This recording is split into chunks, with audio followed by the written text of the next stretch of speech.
Halo Sumatera Utara, selamat sore pemirsa. Untuk memperbaharui informasi Anda seputar Sumatera Utara hari ini hadir kembali menjumpai Anda edisi Kamis 10 Maret 2022. Kali ini bersama saya Keriawan Sembiring. Dan saya Widya Utami Putri. Seperti biasa pemirsa, sejumlah informasi terkini seputar Sumatera Utara telah dirangkum tim redaksi kami untuk Anda. Dan berikut Sumatera Utara hari ini selengkapnya.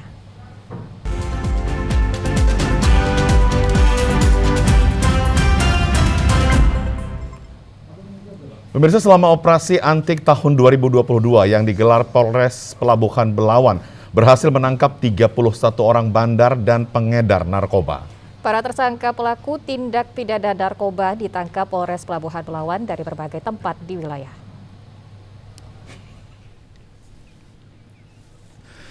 Penangkapan para bandar dan pengedar narkoba ini diungkapkan Kapolres Pelabuhan Belawan AKBP Faisal Rahmat pada konferensi pers di gelar Polres Pelabuhan Belawan di Aula Satya Bakti Mapolres Pelabuhan Belawan kemarin. Pada saat konferensi pers ini, Kasat Narkoba Polres Pelabuhan AKP Henson Manulang didampingi Kapolres Pelabuhan Belawan AKBP Faisal Rahmat menjelaskan pelaksanaan operasi antik Toba 2022 yang digelar Polres Pelabuhan Belawan ini dilaksanakan selama 21 hari dari tanggal 2 hingga 22 Februari 2022 dan selama pelaksanaan tersebut 31 tersangka berhasil diamankan dengan jumlah laporan polisi sebanyak 25 kasus. Para tersangka ini ditangkap terdiri dari 8 orang merupakan target dan berhasil diamankan barang bukti sebanyak 44,53 gram sabu dan 99,65 gram ganja. Selama operasi, Polres Pelabuhan Belawan juga melakukan 5 kali grebek kampung narkoba GKN yang berada di Kecamatan Medan Belawan, Medan Labuhan, dan Hamparan Perak. Kegiatan ini dilakukan guna menekan peredaran narkoba. 3 gram untuk ganja, 99,65 gram untuk ganja. Kemudian 4 orang urinnya positif dan ditemukan barang bukti. Dari 31 tersangka yang berhasil ditangkap, sebanyak 11 orang sudah dilimpahkan ke kejaksaan. 1 orang direhab, 1 orang dilakukan diversi, dan 1 orang masih anak dan 17 orang lainnya dalam proses penyidikan. Hujan deras dan cuaca ekstrim yang terjadi sepekan terakhir mengakibatkan tanah longsor di Kota Kabanjahe, Kabupaten Karo. Longsor menimpa 4 rumah warga dengan kerugian diperkirakan mencapai ratusan juta rupiah. Tanah longsor terjadi di kawasan permukiman warga Kelurahan Gung Negeri, Kota Kabanjahe, Kabupaten Karo. Material tanah longsor menimpa 4 rumah mulai dari bagian belakang rumah. 3 rumah tertimbun material longsor sampai ke depan atau seluruh bagian rumah, sedangkan yang 1 rumah lagi mengalami rusak parah di bagian dapur. Salah seorang warga yang rumahnya tertimbun longsoran mengatakan debit air hujan beberapa hari terakhir ini sangat tinggi karena saluran drainase yang berada di atas tersumbat hingga mengakibatkan air meluap dan membawa tanah longsoran menuju belakang rumah warga yang berada di bawahnya. Itu kejadiannya mulai tadi malam itu Om, 7:30. Jadi air udah ke rumah kita menderu, masuk ke dalam, baru siap itu longsor dia, menimpa rumah kita. Kak, dari tadi malam sampai sekarang ada pihak terkait yang sudah membantu? Belum ada sama sekali Pak. Iya. Ini upaya kita apa nih Kak, dari masyarakat yang terkena longsor? Kalau di rumah kami nggak ada memang kena, cuma itu tadi tanah menimbun tembok rumah kita. Malah aku bilangnya kalau kami permintaan kami bikin itu tadi gorong-gorong sama bikin parit di ini Katepul. Tidak ada korban jiwa dalam kejadian longsor ini, namun kerugian diperkirakan mencapai ratusan juta rupiah. Kita ke informasi lainnya pemirsa, curah hujan tinggi mengakibatkan jalan nasional yang menghubungkan Kabupaten Pakpak Barat dengan Subu Salam Provinsi Aceh longsor. BPBD Pakpak Barat terus berupaya mengevakuasi material longsor dan menghimbau masyarakat untuk waspada, terutama warga yang bermukim di tepi jurang. Tingginya curah hujan mengakibatkan longsor di sejumlah ruas jalan di Kabupaten Pakpak Barat, Sumatera Utara yang menghubungkan Provinsi Aceh Singkil. Longsor yang terparah terjadi di perbatasan Pakpak Barat dengan Subu Salam Aceh Singkil. Material menumpuk dan menutup badan jalan. Pengendara harus waspada saat melintasi jalan yang diberlakukan satu arah tersebut. Kepala Badan Penanggulangan Bencana Daerah Kabupaten Pakpak Barat, Agusman Padang, mengatakan dinas terkait telah melakukan peninjauan lokasi lalu mengerahkan alat berat untuk membersihkan material longsor yang menutup bahu jalan. Kemudian berkoordinasi dengan Dinas Bina Marga untuk penanganan selanjutnya. Dihimbau kepada masyarakat agar selalu waspada mengingat masih musim penghujan. Bagi warga yang tinggal di sekitar daerah aliran sungai atau das dan tinggal di tepi jurang yang terbentang di sepanjang jalan nasional agar lebih waspada. Apalagi yang tinggal di sepanjang jalan yang memang kondisinya miring ataupun kondisi jalannya secara topografi miring di 30% ke atas supaya lebih berhati-hati. Dan kita berharap juga di sepanjang jalan nasional yang mulai dari Papua Barat sampai ke Aceh yang biasanya rentan dengan longsor, kita meminta kepada masyarakat di sana lebih menjaga keselamatan. Pemirsa, tanah amblas terjadi di Desa Kendit Liang, Kecamatan Gunung Sitebar, Kabupaten Dairi. Fenomena alam ini terjadi dekat dengan pemukiman warga. Akibatnya masyarakat merasa khawatir terjadi tanah amblas susulan. Beginilah kondisi tanah amblas berbentuk lubang atau yang disebut fenomena sinkhole yang terjadi di Desa Kendit Liang, Kecamatan Gunung Sitebar, Kabupaten Dairi. Ini bukan yang pertama terjadi. Sebelumnya di sekitar lokasi yang sama sudah terjadi tanah amblas sebanyak 4 kali. Namun kejadian tanah amblas susulan ini lebih besar, mencapai diameter 6 dengan kedalaman 2 meter. Masyarakat khawatir karena lokasi tanah amblas berada persis di depan rumah warga. Warga meminta pemerintah menurunkan ahli agar melakukan penelitian untuk mengetahui apakah masyarakat masih layak tinggal atau harus direlokasi.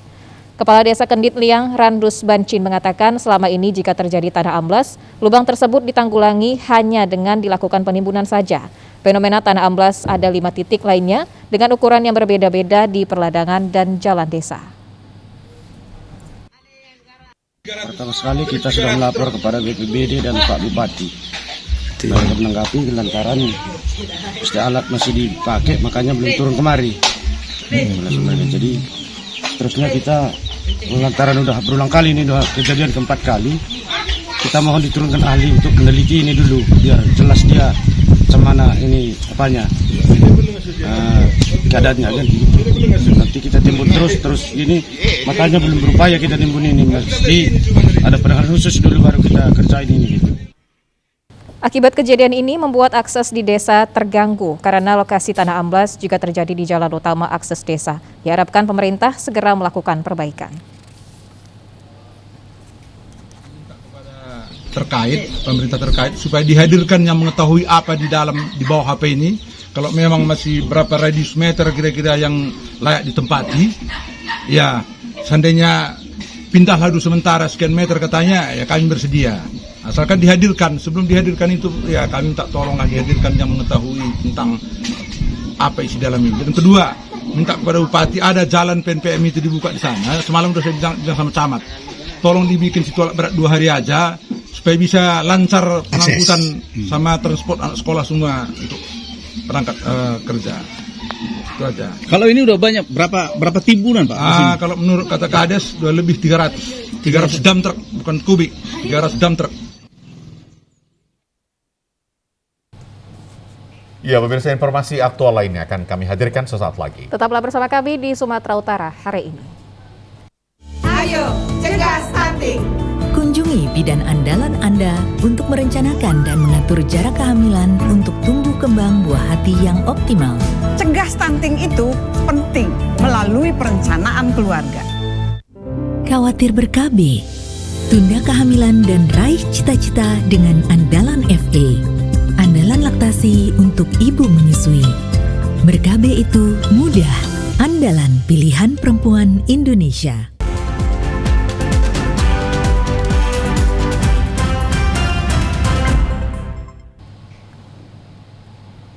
Pemirsa, karena merasa tidak senang, seorang anggota DPRD Kota Tebing Tinggi dengan mantan anggota DPRD nyaris adu jotos di lingkungan kantor DPRD Kota Tebing Tinggi. Keributan ini diduga akibat mantan anggota DPRD tersebut melaporkan salah satu anggota DPRD ke Badan Kehormatan Dewan atau BKD. Beginilah suasana keributan yang terjadi di gedung Dewan Perwakilan Rakyat Kota Tebing Tinggi yang berada di Jalan Sutomo, Kota Tebing Tinggi, Sumatera Utara, Rabu siang. Usai sesi wawancara terhadap Pahala Sitorus yang merupakan mantan anggota DPRD Kota Tebing Tinggi, seorang anggota DPRD Kaharudin Nasution tiba-tiba mendatangi mantan anggota DPRD dengan nada tinggi dan berupaya menyerangnya hingga nyaris adu jotos. Beruntung beberapa orang yang berada di lokasi yang sama langsung melerai pertikaian antara kedua belah pihak yang sempat mereda. Namun saat mantan anggota DPRD hendak keluar dari gedung, keributan terjadi lagi di lobi kantor DPRD. Mantan anggota DPRD Pahala Sitorus mengatakan keributan dipicu akibat salah seorang anggota DPRD tidak terima dilaporkan olehnya terkait dugaan perselingkuhan yang dilakukan oleh oknum DPRD dan selaku warga Kota Tebing Tinggi wajib melaporkan hal tersebut ke Badan Kehormatan Dewan Kota Tebing Tinggi. Pahala juga menambahkan bukan hal ini saja yang akan dilaporkan, masih ada beberapa hal lagi yang akan dilaporkan ke BKD. Begitu cerita anggota Dewan, saya akan minta kepada BKD untuk lebih keras lagi menangani itu. Ya, nggak lebih tahu dia tentang Dewan daripada saya. Jadi keberatan Bapak itu kenapa tadi Pak? Bisa tiba-tiba datang gitu? Ya? Keberatannya tadi apa tuh? Iya, dia karena saya tadi melaporkan dia ke BKD. Terkait berita-berita tentang perselingkuhannya. Saya selaku warga negara, warga Kota Tebing Tinggi, wajib melaporkan ke BKD. Apalagi saya 15 tahun di sini. Tidak mau lembaga ini dicemari oleh orang-orang yang seperti itu. Kalau dia ngajak berantem, ini bukan lembaga berantem. Terkecuali buka ring tinju, silakan. Jadi langkah-langkah selanjutnya Pak? Biari bekerja dulu BKD. Terkait dengan keributan tersebut belum ada pimpinan DPRD Kota Tebing Tinggi yang dapat dimintai keterangan perihal hal tersebut. Pemirsa, lampu hias Tugu Air Mancur yang berada di kawasan halaman Bolak Jalan Sudirman, Kota Padang Sidimpuan sudah lama tidak menyala. Meski tidak banyak mengganggu penerangan, namun padamnya lampu hias ini membuat keindahan kota menjadi berkurang. Beginilah kondisi lampu hias Tugu Air Mancur yang berada di kawasan Jalan Sudirman, Kota Padang Sidimpuan. Terlihat Tugu Air Mancur dan lampu hias yang dipasang oleh Pemko Padang Sidimpuan ini sudah lama tidak menyala atau padam.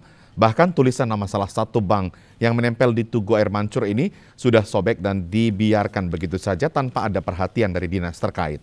Lampu hias Tugu Air Mancur ini berdiri tengah bahu jalan yang tidak jauh dari kantor wilayah Padang Sidimpuan, tepatnya di depan pos lantas Polres Padang Sidimpuan dan di depan kantor Camat Padang Sidimpuan Utara. Lampu hias yang tidak menyala ini bukan menambah keindahan wajah kota, malah terkesan semeraut akibat lampu-lampu LED panjang di Tugu ini dibiarkan terurai begitu saja. Dari pantauan di lokasi, lampu hias lainnya yang melintang di atas bahu jalan tepat di depan kantor Wali Kota Padang Sidimpuan dan rumah dinas Wali Kota juga tidak menyala. Sementara itu dengan adanya lampu hias akan mempercantik dan memperindah setiap sisi kota, terutama jalan di pusat Kota Padang Sidimpuan. Dengan lampu hias tentunya menambah daya tarik bagi warga yang melintas. Selain lampu hias, jalan yang tepat berada di depan pos lantas Polres Padang Sidimpuan membutuhkan perhatian dari pemerintah, di mana jalan ini sudah berlubang sehingga dapat membahayakan keselamatan pengendara yang melintas.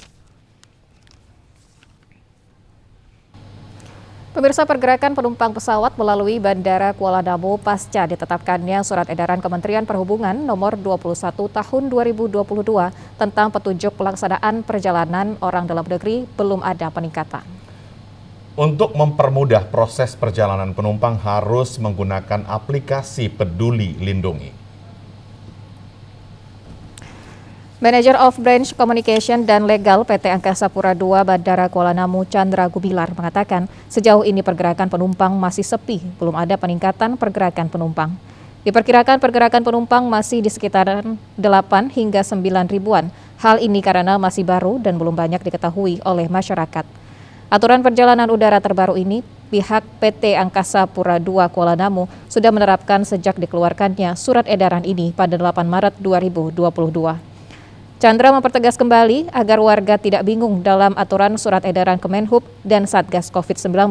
Setiap penumpang pesawat rute domestik yang telah mendapatkan vaksinasi dosis kedua atau vaksinasi dosis ketiga booster tidak diwajibkan menunjukkan hasil negatif tes RT-PCR atau rapid test antigen.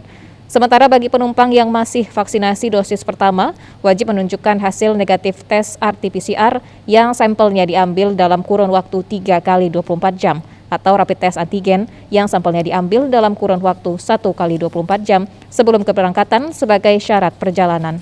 Penumpang yang masih berusia di bawah umur 6 tahun dapat melakukan perjalanan dengan pendamping perjalanan dan menerapkan protokol kesehatan secara ketat. Aturan ini berlaku efektif mulai tanggal 8 Maret kemarin ya. Kebetulan memang belum terlalu ada kenaikan jumlah penumpang. Ya, jadi mudah-mudahan dengan adanya aturan baru ini penumpang tidak lagi terpikir masalah biaya PCR ya, khususnya untuk yang sudah menerima vaksin dosis lengkap. Dan juga diberi kemudahan untuk anak di bawah usia 6 tahun tidak perlu lagi dilakukan rapid test. Syarat sesuai dengan edaran yang baru itu, syaratnya penumpang itu wajib ya memakai aplikasi Peduli Lindungi, di mana nanti validasinya terintegrasi dengan aplikasi tersebut. Bila memiliki kendala dalam penggunaan aplikasi tersebut, kita juga ada menyediakan counter validasi manual ya. Itu ada counter di KKP di lantai 2 juga, itu validasi manualnya. Salah seorang calon penumpang tujuan Jakarta Tambok Nainggolan mengatakan aturan baru perjalanan melalui surat edaran Kemenhub nomor 21 tahun 2022 belum mengetahuinya, sehingga ia sempat melakukan swab antigen, padahal ia sudah melakukan vaksinasi dosis kedua. Swab antigen dan swab PCR itu Bang. Sudah tahu Bang? Belum tahu ya? Belum. Oh gitu ya. Karena kita bertani jadi nggak pala lihat televisi apapun nggak. Ya. Belum apa ya. Kita semalam langsung antigen ya. Karena itu peraturan kita tahu waktu dulu ya. Jalan lah. Ya. Abang sudah berapa kali vaksin Bang? Vaksin udah 2 kali. 2 kali ya. Berarti belum tahu lah Bang ceritanya bahwasanya 2 kali itu tidak perlu lagi swab antigen sama PCR. Oh enggak tahu ya. Iya. Kalau kita tahu nggak mungkin kita jalan ini. Iya betul. Antigennya kan. Iya. Ini pun semua persiapannya nih. Ya. Masyarakat berharap peraturan baru yang dikeluarkan Kemenhub ini tidak berubah sampai menjelang Hari Raya Idul Fitri mendatang.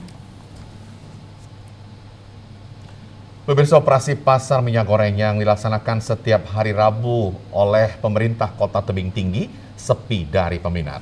Hal tersebut menandakan kelangkaan minyak goreng di Kota Tebing Tinggi berangsur normal. Beginilah pelaksanaan operasi pasar minyak goreng yang dilakukan pemerintah Kota Tebing Tinggi melalui Dinas Perindakop. Operasi pasar minyak goreng yang dilakukan di Lapangan Merdeka Jalan Sutomo setiap hari Rabu ini terlihat sepi peminat. Namun walau sepi peminat, warga yang mau membeli hanya boleh mengambil 2 liter dengan harga Rp14.000 per liternya. Warga yang mendatangi operasi pasar minyak goreng ini bisa langsung membeli tanpa ada antrian. Dari pantauan di lapangan kemarin, sepinya warga mendatangi operasi pasar murah minyak goreng menandakan kondisi stok minyak goreng di Tebing Tinggi sudah kembali normal. Begitu juga dengan harga per liternya. Menurut salah seorang warga Yuli, minyak goreng di swalayan masih terlihat langka. Ia berharap kelangkaan ini cepat berlalu dan pasar murah ini sangat disambut warga sampai menunggu kondisi minyak goreng normal kembali di pasaran. Untuk saat ini ia hanya bisa mengurangi goreng-gorengan dan memperbanyak rebusan. Minyak makan masih susah rupanya. Kalau di swalayan masih. Harganya tadi? 28.000. Berarti sesuai. Tapi saya cuma beli 2 liter aja, nggak boleh lebih. Oh iya, jadi apa harapan ini? Ya kalau bisa sih kayak biasa sih, kalau harga normal pun kayak sebelum-sebelumnya kan nggak susah ya kan. Ini udah harganya gini, nyarinya payah. Karena nggak cukup Pak, 2 liter. Jadi nyiasatinya cemana? Pintar-pintar lah Pak, kurang-kurangin goreng-gorengan, lebih baik ke rebus-rebusan ya kan, ikannya kayak kayak mepes apa gitu lah Pak. Operasi pasar minyak goreng ini rencananya akan dilakukan setiap hari Rabu hingga minyak goreng benar-benar tidak langka lagi di Kota Tebing Tinggi.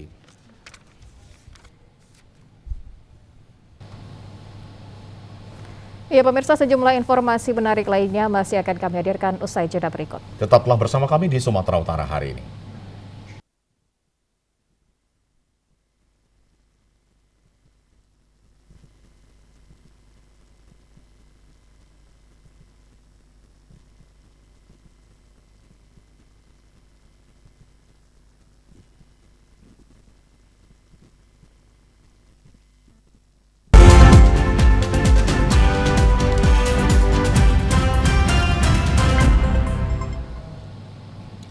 Pemirsa, guna meningkatkan perekonomian di tengah pandemi COVID-19, Gubernur Sumatera Utara Edi Rahmayadi mengingatkan pengusaha muda bersinergi bersama pemerintah mewujudkan masyarakat sejahtera menuju sumut bermartabat.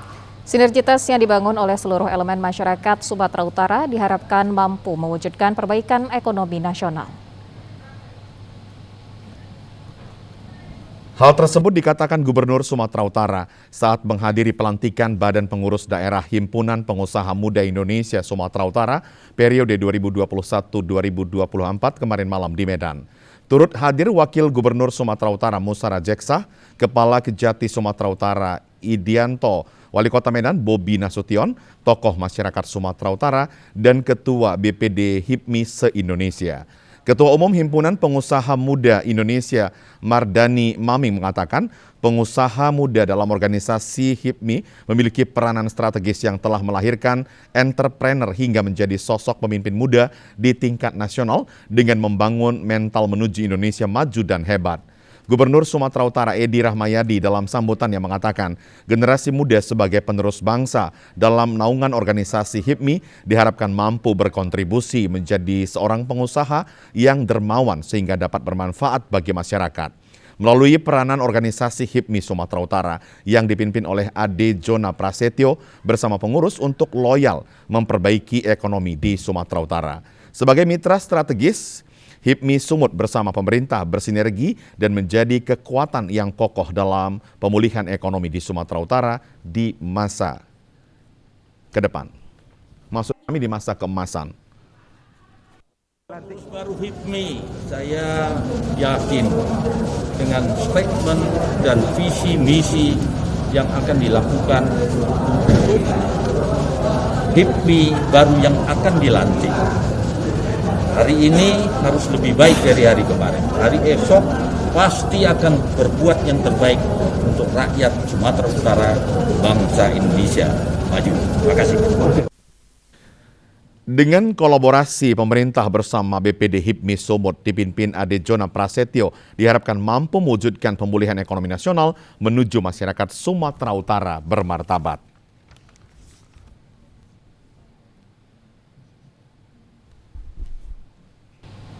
Ketua Umum Himpunan Pengusaha Muda Indonesia Mardani Maming Rabu malam melantik Ade Jona Prasetyo sebagai Ketua HIPMI Sumatera Utara periode 2021-2024 di Medan.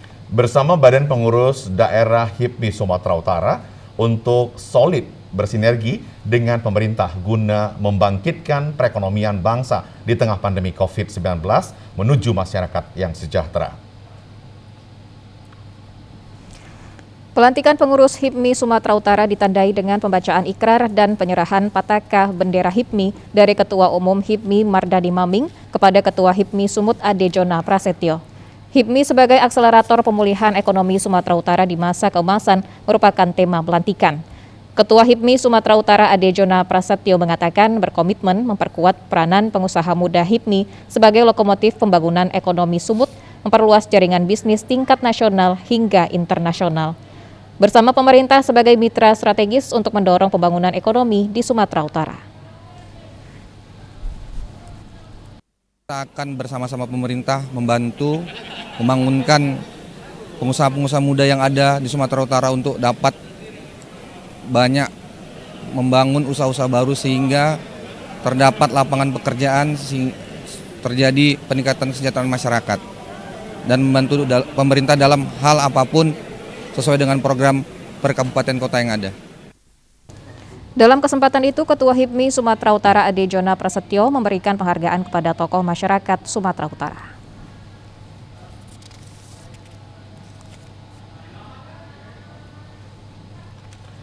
Pemirsa, peserta rapat paripurna istimewa DPRD dalam rangka peringatan Hari Ulang Tahun Kabupaten Mandailing Natal ke-23 dibatasi serta dilakukan penerapan protokol kesehatan COVID-19.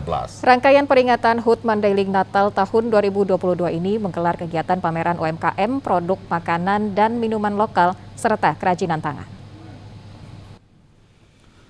Rapat paripurna istimewa DPRD Mandailing Natal untuk peringatan Hari Ulang Tahun Kabupaten Mandailing Natal ke-23 tahun 2022 ini digelar di Gedung Serbaguna Panyabungan dengan subtema Mengabdi Bersama Mewujudkan Kabupaten Mandailing Natal yang kompetitif. Rapat paripurna ini dipimpin Ketua DPRD Mandailing Natal yang dihadiri Gubernur Sumatera Utara, Wakil Ketua DPR Sumatera Utara, unsur muspika, tokoh masyarakat, tokoh agama, dan tokoh adat. Kabupaten Mandailing Natal merupakan pemekaran dari Kabupaten Tapanuli Selatan pada tahun 1999 dan sekarang sudah menginjak usia ke-23 tahun. Peserta rapat paripurna istimewa ini dibatasi karena kondisi saat ini masih pandemi COVID-19. Setiap peserta yang mengikuti rapat harus mematuhi protokol kesehatan dan rangkaian rapat paripurna ini juga bisa disaksikan melalui virtual. Semoga di bawah pemerintahan yang ada sekarang, di bawah kepemimpinan Pak Jafar Suweri dan Ibu Atika Asmi, akan sama dengan slogannya perbaikan Madinah ke depan dengan slogan Madinah berbenah, Madinah bersyukur. Jadi kita semua unsur masyarakat atau stakeholder manapun atau tingkatan pemerintahan manapun, mari kita sama-sama mendukung program dari pemerintahan sekarang.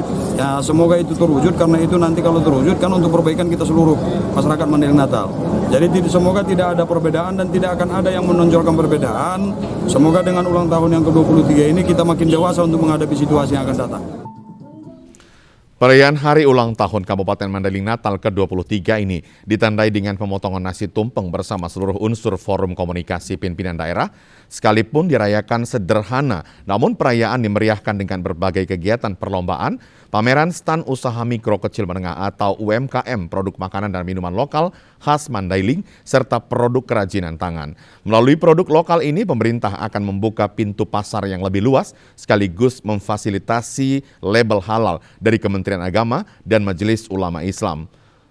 Sehingga produk lokal dan pemasaran kerajinan tangan ini bisa keluar daerah. Bisa melihat sendiri bagaimana seberapa kaya kita di Mandailing Natal, dan kita melihat sendiri ini kemana saja yang bisa kita jual. Contoh seperti hari ini ada beberapa produk kopi, ada beberapa handcrafted, ada beberapa buatan tangan yang betul-betul punya tempat di pasar-pasar nasional.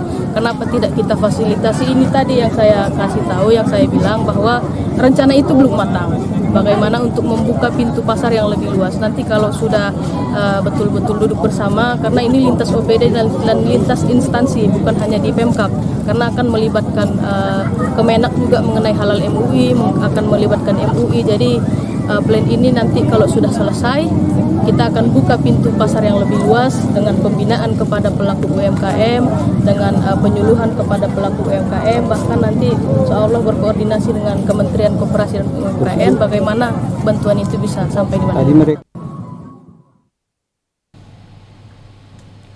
Pemirsa, untuk mencegah penyebaran COVID-19 di SMA Negeri 13 Medan, pembelajaran tatap muka hanya diikuti sebanyak 50% siswa. Persiapan ujian tengah semester bagi kelas 10 dan 11 serta ujian semester untuk kelas 12 persiapannya sudah hampir rampung. Pembelajaran tatap muka yang diikuti siswa sebanyak 50% tersebut sesuai dengan surat instruksi Gubernur Sumatera Utara. Pelaksanaan ujian tengah semester untuk kelas 10 dan 11 dilaksanakan pada bulan Maret 2022. Khusus untuk kelas 12 pada bulan April akan dilaksanakan ujian semester dan terdapat juga ujian praktek. Kepala Sekolah SMA Negeri 13 Medan Muklis mengatakan untuk ujian semester kelas 12 akan dilaksanakan secara daring guna menghindari terjadinya kerumunan. Ujian semester secara daring bagi kelas 12 agar siswa tetap berada di rumah usai pelaksanaan ujian semester sekaligus tidak memberi kesempatan untuk coret baju di sekolah. Dikatakan untuk aplikasi ujian semester bagi kelas 12 dan panitia sudah disiapkan serta soal untuk ujian semester juga sudah dipersiapkan. Selain itu pengawas ujian secara daring juga telah dipersiapkan sehingga secara keseluruhan sudah hampir rampung untuk ujian kelas 12 SMA Negeri 13 Medan tahun 2022. Kepala Sekolah SMA Negeri 13 Medan mengatakan, ujian semester bagi kelas 12 yang dilaksanakan secara daring juga sudah disampaikan kepada orang tua dan siswa. Kepala sekolah berharap agar siswa dapat mempersiapkan diri dalam menghadapi ujian yang akan dilaksanakan. Di bulan April kita sudah siapkan ujian daring. Kenapa daring? Karena menghindari kerumunan. Yang kedua, dengan selesainya ujian sekolah nanti anak-anak di rumah walaupun pakaiannya pakaian sekolah, dia menghindari coret-menyoret di sekolah, itu kita hindari. Kalau untuk aplikasi kita sudah siap, SK panitia juga sudah siap, kemudian soal juga sudah siap, kemudian baik pengawas melalui daring juga semua sudah kita siapkan sesuai dengan instruksi Pak Kadis, segera disiapkan dan juga sudah kita suratin ke anak didik. Itu surat dari Pak Kadis sudah kita sampaikan ke siswa. Surat untuk juga wali kelas sudah kita sampaikan dari Pak Kadis, surat untuk orang tua sudah. Jadi guru, orang tua, siswa ya sudah harus mempersiapkan untuk ujian sekolah. Harus sukses ujian sekolah di SMA Negeri 13 Medan. Sebanyak 160 siswa dari total siswa kelas 12 sudah didaftarkan untuk mengikuti seleksi nasional masuk perguruan tinggi negeri. Pihak sekolah berharap agar nilai yang dimiliki setiap siswa yang sudah didaftarkan dapat bersaing dan lulus ke perguruan tinggi negeri. Pemirsa, pemerintah Kabupaten Labuhan Batu Utara optimis dalam tempo 2 bulan vaksinasi tahap kedua dalam program percepatan vaksinasi dapat mencapai 70%. Keyakinan ini karena penyaluran vaksinasi kepada warga yang diberikan oleh tim vaksinasi gugus tugas mencapai 2.000 sampai 2.500 dosis per harinya. Untuk mengejar percepatan program vaksinasi massal, tim gugus tugas COVID-19 Labuhan Batu Utara selain menyiapkan posko pelayanan vaksinasi di puskesmas dan halaman dinas catatan sipil, juga melakukan jemput bola dengan mendatangi instansi pemerintah maupun swasta serta sekolah. Sedangkan khusus untuk lansia didatangi langsung ke rumahnya. Semua ini dilakukan untuk mengejar target capaian vaksinasi nasional sebesar 70%. Hingga hari ini capaian vaksinasi tahap 2 di Kabupaten Labuhan Batu Utara sudah mencapai 55,49% dengan perincian lansia 52,80% dan untuk anak 51,18%. Juru bicara COVID-19 Kabupaten Labuhan Batu Utara, Dr. Parianti menjelaskan bahwa capaian vaksinasi tahap pertama mencapai 89,38% dengan perincian lansia 75,25% dan anak 86,29%, sedangkan untuk vaksinasi tahap ketiga booster baru mencapai 13% dengan perincian lansia 3%, sedang untuk vaksinasi tahap 3 anak belum dilakukan. Saya rasa untuk tahun 2022 ini sudah lebih bagus daripada tahun yang kemarin untuk pencapaiannya, karena di bulan Maret kita sudah mencapai 55%. Kalau menurut gerakan kehabisan vaksin setiap hari yang hampir mencapai 2 sampai 2.500 per hari, kemungkinan untuk mencapai 70% dia ada kurang dari sekitar 15% lagi. Kemungkinan 2 bulan ini bisa tercapai. Untuk mencapai target program vaksinasi secara nasional ini, tim gugus tugas COVID-19 Labuhan Batu Utara meminta dukungan masyarakat sepenuhnya agar herd immunity bisa tercapai dan masyarakat dapat kembali beraktivitas guna menaikkan perekonomian. Ya, pemirsa, beragam cara pencegahan penyebaran COVID-19 bagi warga sekolah masih terus dilakukan. Seperti di kota Gunung Sitoli, meskipun kasus COVID-19 mengalami penurunan, namun pemantauan kondisi kesehatan siswa dan guru masih diterapkan. Dinas Kesehatan Kota Gunung Sitoli menginformasikan grafik perkembangan mingguan kasus COVID-19 saat ini semakin menunjukkan penurunan. Data terakhir pada 8 Maret 2022, sebanyak 16 orang telah mengalami kesembuhan dengan sisa pasien terkonfirmasi positif sebanyak 1 orang kini sedang menjalani isolasi mandiri. Usaha tracing dan pengobatan yang rutin dilakukan pihak tenaga kesehatan setempat mengantarkan penurunan kasus tersebut. Sementara pada perkembangan terakhir, belum ada warga sekolah yakni tenaga kependidikan dan peserta didik atau siswa masuk dalam daftar terkonfirmasi COVID-19. Namun saat ini pihak Dinas Pendidikan setempat berkoordinasi dengan pihak sekolah serta fasilitas kesehatan penyelenggara tes PCR dan swab antigen untuk selalu mengisi update data warga sekolah. Apabila adanya terpapar COVID-19, maka gerak cepat penanganan dilakukan. Petunjuk lebih lanjut bila mana peningkatan COVID ini sudah mulai teratasi. Yang kedua juga kita dari Dinas Pendidikan menyediakan suatu aplikasi layanan informasi ya khusus tenaga pendidik dan juga tenaga peserta didik kita yang bisa dilaporkan melalui aplikasi itu dari sekolah langsung, sehingga kita bisa mendapatkan data yang valid dari sekolah berapa itu tenaga pendidik dan juga pendidik kita yang terpapar COVID. Saat ini Kota Gunung Sitoli telah turun ke level 2 PPKM sejak 24 Februari. Namun belum seluruhnya aktivitas pembelajaran tatap muka secara terbatas dihentikan. Namun masih ada sekolah yang menyelenggarakan pembelajaran dengan pola 50%. Kemudian dilengkapi penerapan protokol kesehatan guna mencegah penyebaran COVID-19 dari lingkungan sekolah.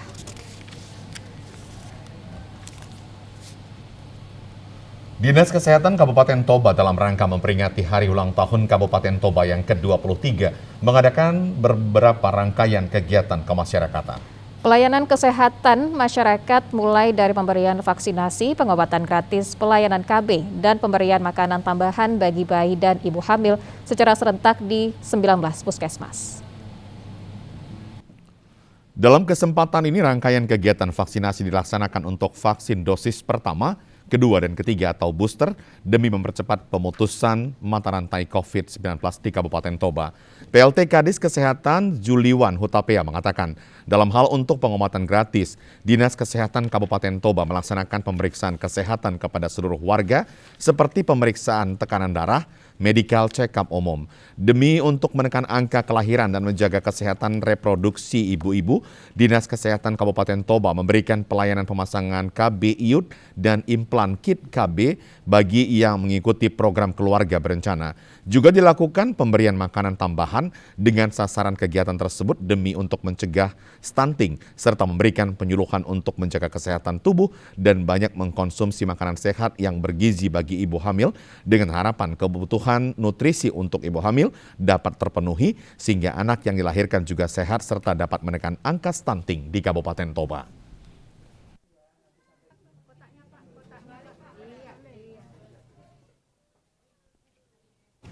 Dalam rangka HUT Toba yang ke-23, kita pemerintah Kabupaten Toba melalui Dinas Kesehatan dan BPKB melaksanakan pengobatan gratis di 19 puskesmas yang ada di Kabupaten Toba, dan begitu juga pelayanan KB. Makanan tambahan buat ibu hamil dan balita dalam pencegahan stunting di Kabupaten Toba, dan juga pelayanan KB tadi kita laksanakan juga buat masyarakat kita di Kabupaten Toba. Itu juga salah satu untuk pencegahan daripada stunting yang ada sekarang di Provinsi Sumatera Utara. Sebagaimana kita ketahui bahwa sampah selalu menjadi masalah krusial setiap saat di masyarakat. Ya, timbunan sampah di Kabupaten Toba kurang lebih mencapai 85,4 ton per hari yang terangkut ke tempat pembuangan akhir TPA kurang lebih 28 ton per harinya. Untuk mengatasi permasalahan sampah, Pemkab Toba juga menambah bank sampah Tarhilala yang telah ada di Desa Tambunan, Lumban Pea, Kecamatan Balige, Kabupaten Toba. Hal ini dilakukan guna mewujudkan Kabupaten Toba unggul dan bersinar dengan semangat gotong royong dalam pengelolaan dan pemanfaatan bank sampah. Sampah dihasilkan oleh aktivitas kita, namun bagaimana menjadikan suatu sampah itu mempunyai banyak nilai manfaat, baik dari sisi lingkungan maupun dari sisi ekonomisnya. Tanpa adanya pengelolaan sampah yang baik akan timbul banyak dampak negatif terhadap lingkungan dan kesehatan. Semua ini berawal dari kebiasaan masyarakat yang kurang baik sejak awal. Karena itu, sebagai langkah awal, perlu dilakukan perubahan gaya hidup pada masyarakat dalam masalah pengelolaan sampah dengan cara memulai memilah sampah.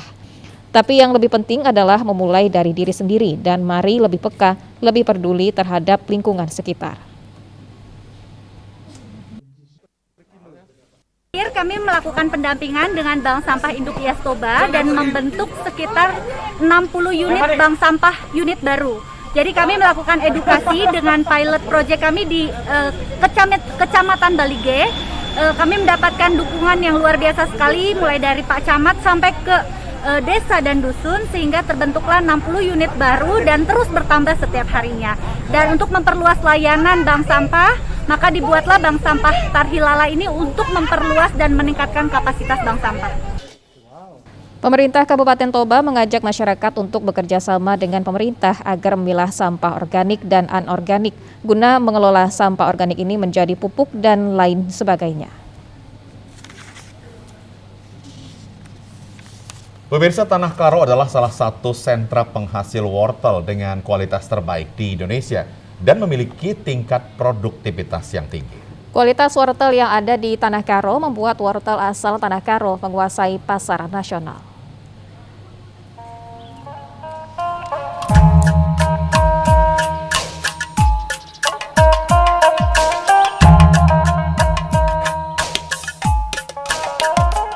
Tidak dapat dipungkiri jika tanahnya yang subur dan kondisi cuaca membuat produktivitas tanaman wortel menjadi sangat baik. Meski tanahnya yang subur, namun untuk menghasilkan produksi yang baik, para petani harus memperhatikan cara tanam wortel dengan baik, yakni dengan membedeng tanah sebelum ditabur benih. Tinggi bedeng sekitar 90 cm, sedangkan jarak antar bedeng 30 cm. Hal ini dibuat agar tanaman aman dari genangan air jika curah hujan tinggi. Setelah 1 bulan masa tanam, petani wortel mulai mengatur jarak tumbuh agar pertumbuhan wortel subur dan menghasilkan umbi yang baik dan unggul. Usai pengaturan jarak tanam, juga harus dijaga dari rumput yang berada di sekitar tanaman wortel. Pembersihan rumput dilakukan sebanyak 2 kali dalam sekali masa tanam. Sementara itu, agar pertumbuhan daun menjadi baik, juga tidak diserang hama, dilakukan penyemprotan sebanyak 8 kali selama 1 kali masa tanam. Sementara itu, pemupukan treatment yang sangat penting. Untuk itu, pemupukan dilakukan 2 kali dalam sekali masa tanam. Para petani juga harus peka dengan kebutuhan air. Jika musim kemarau, petani harus menyiram tanaman dengan air sehingga tidak menghambat pertumbuhannya. Ini proses awal kita tanam mulai dari di traktor, di kipas, di bedeng, terus penanaman. Penanaman kita tabur kiri kanan biar tumbuhnya agak padat dia. Nah, kemudian kita tunggu 2-3 minggu lah, baru kita nanti semprot lalang-lalangnya mati, wortelnya naik tumbuh.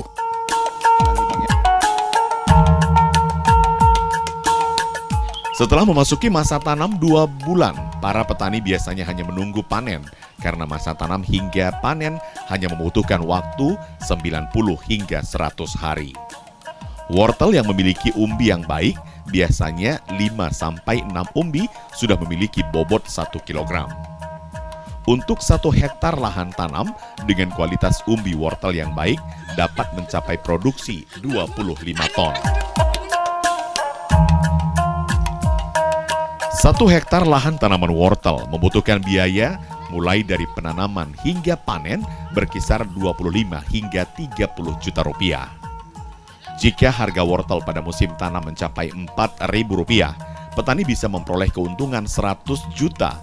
Jika dipotong dengan modal yang sudah dipakai, keuntungan bagi petani mencapai 70 juta rupiah. Dalam setahun dapat dilakukan 4 kali masa tanam. Biasanya pada 4 kali masa tanam, petani mendapatkan harga yang baik 2 kali, sedangkan 2 kalinya biasanya hanya kembali modal atau mendapat keuntungan 10 juta rupiah saja.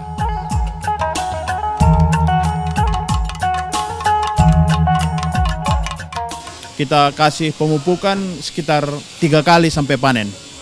Dan penyemprotan kira-kira 4-6 kali. Yang bagus dia sekitaran 6-8 biji 1 kilo.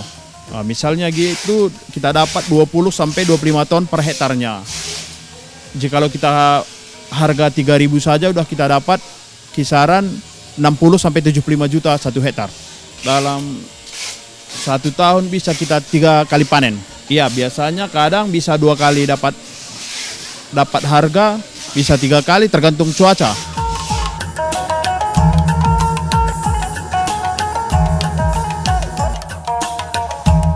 Tingginya permintaan dari luar kota membuat salah seorang pembudidaya mengepul wortel dari petani yang ada di Tanah Karo untuk dikirim ke sejumlah daerah yang ada di Indonesia. Agar sampai ke tangan konsumen tetap dalam kondisi segar, wortel yang dipanen tiba di pabrik terlebih dahulu dibersihkan dengan mesin pencuci, kemudian dikeringkan dengan kipas dan dilakukan penyortiran. Agar semua ukuran dapat digunakan, penyortiran dilakukan sesuai ukuran, yakni ukuran baby skala kecil, small di atas ukuran baby, medium lumayan besar, sedangkan ukuran large untuk ukuran yang paling besar atau jumbo.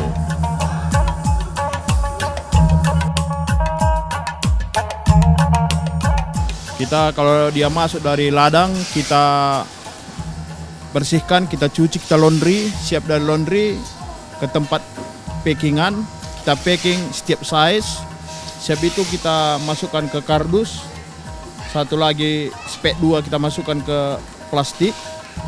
Siap di packing semua, kita masukkan cold storage sampai dapat suhu -0.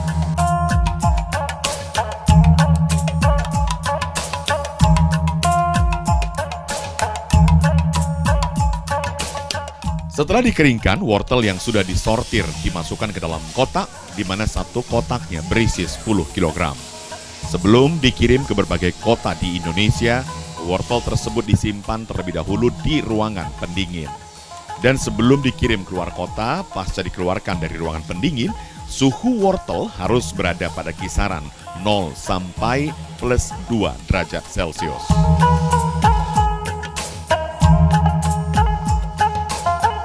Untuk kita tahu suhu barang yang kita kirim.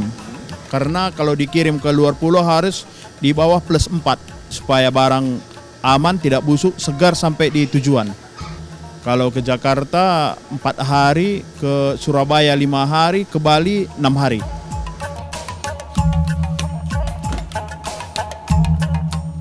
Joy Sembiring, sang pembudidaya, memiliki keinginan yang kuat menjadikan wortel Tanah Karo yang berasal dari produksi miliknya mampu menembus pasar internasional.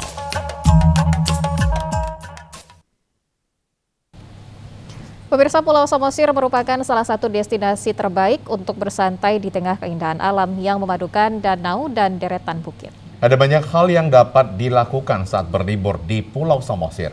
Selain mengagumi pemandangannya, Anda juga dapat mempelajari budaya suku Batak Toba dengan mengunjungi Museum Huta Bolon Simanindo.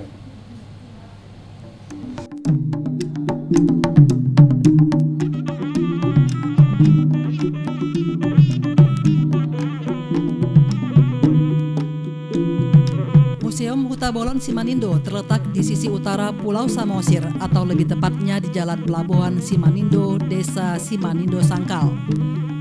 Dari dermaga Tombok, museum ini dapat dicapai dengan berkendara menggunakan sepeda motor atau mobil dengan jarak tempuh sekitar 30 menit. Museum Huta Bolon Simanindo merupakan bekas kompleks kediaman Raja Panualang Sidauruk beserta 14 istrinya. Museum ini didirikan oleh Raja Panualang Sidauruk dan resmi dialihfungsikan sebagai museum pada tahun 1971.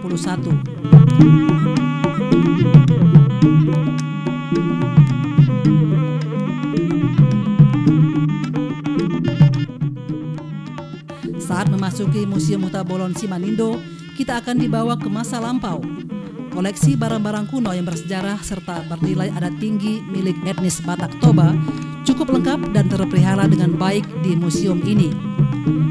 Di dalam museum ini terdapat benda-benda peninggalan Raja Batak yang telah berumur ratusan tahun, mulai dari pakaian adat, perhiasan, peralatan masak, peralatan tenun, kain ulos, persenjataan, hingga patung dan ukiran khas Batak.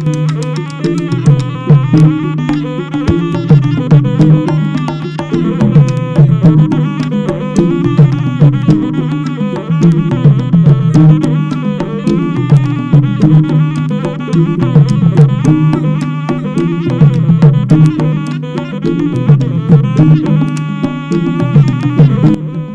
ini sudah dijadikan cagar budaya dan pernah dikunjungi oleh Ratu Juliana dan Raja Bernhard dari Belanda pada 8 Juni 1982. Di depan museum juga terdapat beberapa makam dari orang-orang terdahulu suku Batak, sehingga semakin menambah kesan masa lampau pada etnis Batak Toba.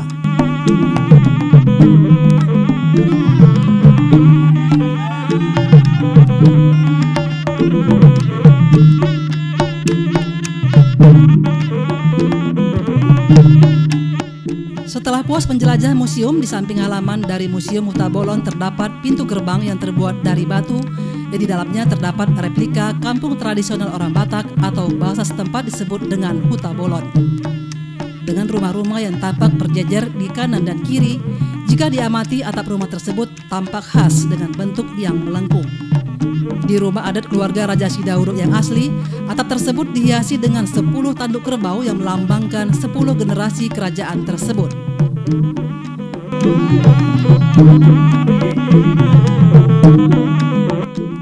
Untuk meningkatkan kembali kunjungan wisatawan ke Museum Huta Bolon, dilakukan penataan sebuah taman botani dan rumah kaca. Rumah kaca yang berada di belakang Museum Huta Bolon ini sama seperti rumah kaca biasa, bergaya arsitektur kolonial, berlapis tembok kokoh, serta dilengkapi dengan kaca. Fungsi awal rumah kaca adalah rumah pribadi keturunan keluarga Sidauruk sebelum berubah menjadi tempat berkumpul bagi warga setempat.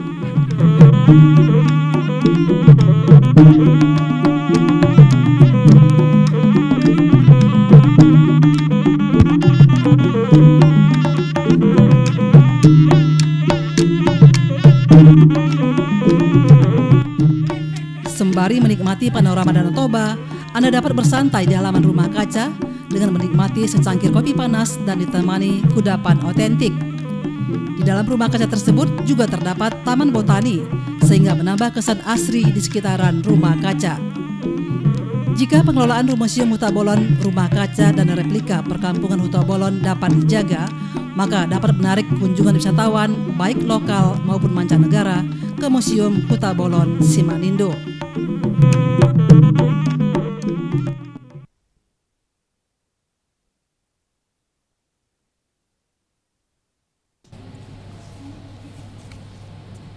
Ya, bebasnya informasi tadi mengakhiri perjumpaan kita di Sumatera Utara hari ini.